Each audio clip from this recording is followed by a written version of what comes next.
여러분 안녕하세요. 2020년 12월 31일 목요일 한절 한 끼입니다. 오늘이 올해 마지막 날입니다. 저는 지난 한 해를 돌아보면서 지난 6개월여 동안 여러분들과 말씀을 통해 은혜를 나누고 함께 할 수 있었음이 얼마나 기쁘고 감사한지 모릅니다. 특별히 오늘은 제가 좋아하는 사도 베드로의 편지, 그 마지막 부분을 보게 될 텐데요. 전해지기로는 베드로는 이 편지를 기록해서 교회들에게 보내고 얼마 지나지 않아서 순교당하게 됩니다. 아마도 그는 그의 죽음이 멀지 않았다는 것을 늘 직감하며 살았을 텐데, 오늘 그가 이 편지의 마지막을 어떻게 마무리하는지 그의 심정을 헤아리며 함께 보았으면 좋겠습니다. 오늘 본문 10절에 보면 그러나 주의 날이 도둑같이 오리니 라는 말로 시작합니다. 그는 바로 앞에서 주의 재림이 더디다고 해서 재림이 없는 것이 아니라 도리어 하나님께서는 아무도 멸망하지 않고 회개에 이르게 하기 위해서 오래 참고 계신 것이라고 말한 바가 있습니다. 그러나 주의 날은 아무도 예상하지 못한 때에 갑자기 도둑같이 임할 것이라고 말하죠. 그리고 그날에 어떤 일이 일어날 것인지 오늘 베드로는 소개하고 있습니다. 지난번에 담임 목사님께서도 잠깐 언급하셨던 것 같은데요. 12절을 보면 하나님의 날이 임하기를 바라보라고 말합니다. 그리고 바라본다는 표현이 13절, 14절에도 반복해서 등장하죠. 근데 여기서 바라본다는 말은 우리의 눈으로 본다라는 단순한 의미가 아니라 간절히 기대하며 기다린다는 의미를 갖고 있습니다.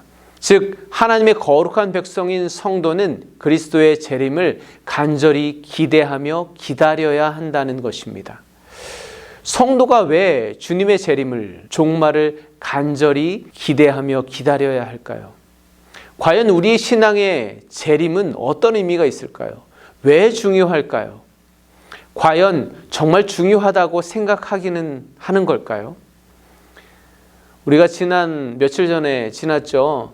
성탄절은 정말 중요하게 생각합니다. 교회 다니지 않는 사람들도 이 땅의 평강의 왕으로 오신 주님께서 오신 날을 기념하고 또 기다립니다. 마찬가지로 부활절과 고난절도 기다립니다. 중요하게 생각하고 확신합니다.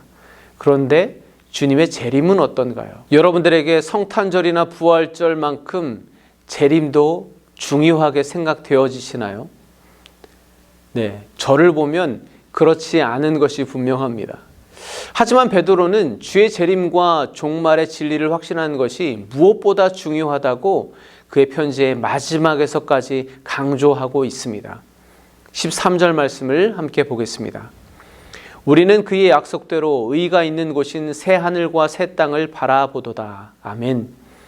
왜냐하면 주님의 약속이기 때문입니다. 우리가 하나님을 믿는다고 하지만 결국 하나님의 약속을 믿는 것이거든요. 구약, 신약, 아담도, 아브라함, 모세, 다윗, 또 베드로와 같은 사도들, 그리고 모든 성도들이 결국은 하나님의 약속을 믿은 것이거든요. 우리가 하나님을 믿을 수 있는 이유도 하나님께서는 당신의 약속에 신실하시기 때문에 하나님을 믿을 수 있는 것이죠. 하나님께서는 우리를 구원하시겠다는 그 약속 그대로 이 땅 가운데 임마누엘의 주님으로 오셨고, 또 약속대로 십자가에서 우리의 죄를 대속하시고 죽으시고 다시 부활하셨습니다. 또 약속대로 그분은 다시 우리에게 오실 것입니다. 여러분, 그렇게 생각해 본다면 다른 모든 약속은 이미 이루어졌지만 그리스도의 재림은 여전히 남아있는 우리가 소망해야 할 약속인 것입니다. 그렇기 때문에 정말 하나님을 신앙하는, 주님의 약속을 믿는 그리스도인들은 재림의 약속을 기다리고 기대하며 소망해야 하는 것입니다. 그러므로 사랑하는 자들아, 너희가 이것을 미리 알았은즉 무법한 자들의 미혹에 이끌려 너희가 굳센 데서 떨어질까 삼가라. 오직 우리 주 곧 구주 예수 그리스도의 은혜와 그를 아는 지식에서 자라가라. 영광이 이제와 영원한 날까지 그에게 있을지어다. 아멘. 베드로는 교회와 성도들을 향한 마지막 당부이자 유언의 말을 남깁니다. 그는 그리스도로부터 절대 떨어지지 말고 주 안에서 끊임없이 성장할 것을 간절히 호소하고 있습니다. 그렇게 믿음의 뿌리를 받고 은혜 안에서 영원히 성숙해 가는 것이 바로 그리스도인의 삶이기 때문이죠. 그리스도를 통해서 우리 안에 주신 복음은 생명입니다. 복음은 단순히 죽어가던 자들에게 기력을 회복해 주는 보약이나 영양제와 같은 것이 결코 아닙니다. 이미 죽었던 자들을 다시 살리는 부활의 복음, 바로 생명의 복음이 우리 안에 있다는 것입니다. 생명이 있는 모든 것은 성장할 수밖에 없습니다. 만약 성장하지 못한다면 내 안에 있는 복음이 잘못되었거나 그것이 아니라면 내가 병들어서 어떤 큰 문제 가운데 있다는 것입니다.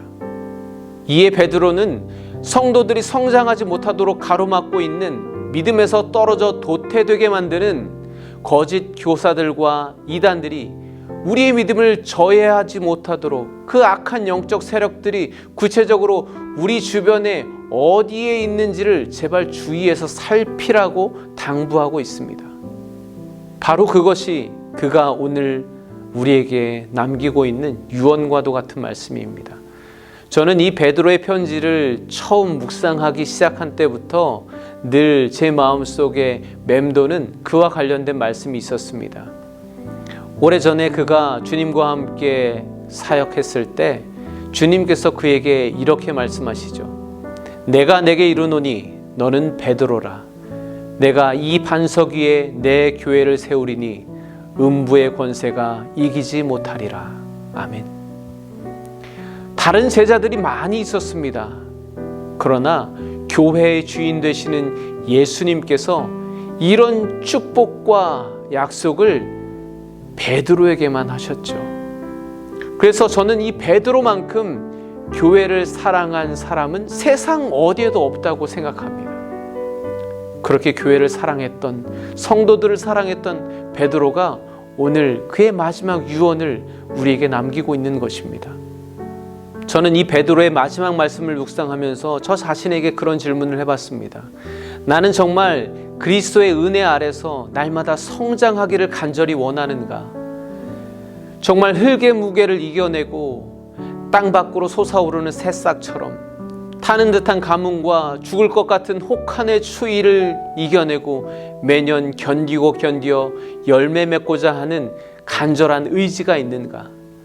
어떤 일이 있더라도 그리스도를 믿는 믿음 안에 뿌리를 깊이 내리고 절대 떨어지지 않으려는 그런 간절함이 내 안에 있는가? 저는 바로 이런 질문을 여러분에게도 해보고 싶습니다. 여러분은 정말 그리스도의 은혜 안에서 자라가기를 간절히 원하고 계십니까? 기도하겠습니다. 하나님, 지난 한 해 주님의 은혜로 여기까지 오게 되었습니다. 사망의 음침한 골짜기로 다닐지라도 해를 두려워하지 않을 것은 오직 주께서 나와 함께 하심이라. 다윗의 고백처럼 주께서 함께 하셨기에 우리는 두렵지 않고 다시 소망의 주를 바라봅니다. 주님, 2021년도 주님의 약속에 뿌리를 깊이 내리고 그리스도로부터 절대로 떨어지지 않고 은혜 안에서 날마다 성숙해가는 우리의 삶이 되게 하여 주시옵소서. 예수 그리스도의 이름으로 기도합니다. 아멘. 여러분, 우리 내년에는 더욱 간절해집시다. 내년에 뵈어요. 해피 뉴 이어. 감사합니다.